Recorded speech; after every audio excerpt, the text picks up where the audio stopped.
I love when people ask me to explain them physiological concepts. Like this person on TikTok asked me why we care so much about PaO2 and not the 97% of oxygen that's carried by the hemoglobin.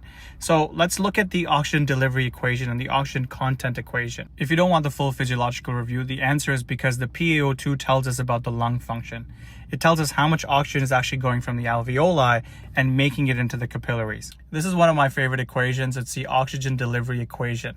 How much oxygen is circulating in your arteries right now, this equation will tell you that. Cardiac output is a big component to that. Obviously, being in a cardiac ICU, that's probably one of the biggest areas we target.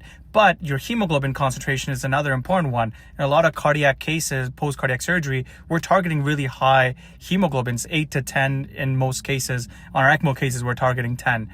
And your SaO2 is the percentage saturation of hemoglobin. So how much of that hemoglobin is actually saturated by oxygen?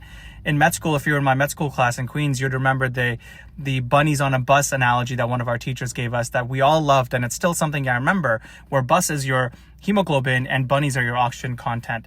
And there's different things that will affect the affinity of oxygen to hemoglobin. And that's your oxygenation curve, hemoglobin oxygenation curve. So if we use the bunnies in a bus analogy, so the bus is the hemoglobin, bunnies your oxygen, and the PaO2 tells you how many bunnies are available at the station. So if you have high PaO2, it means you got a lot of bunnies waiting to jump on the bus, which is your hemoglobin bus, to go around your whole trip, which is the whole body.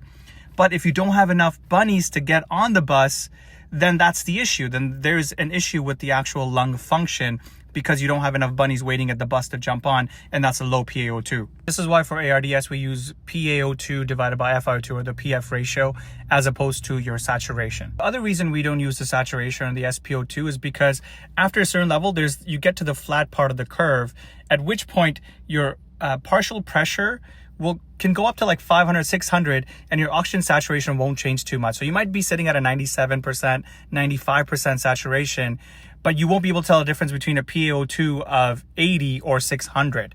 And so it really is difficult to differentiate the functioning of your oxygen diffusion across the lungs. And this is why we still use the PaO2 as your kind of gold standard.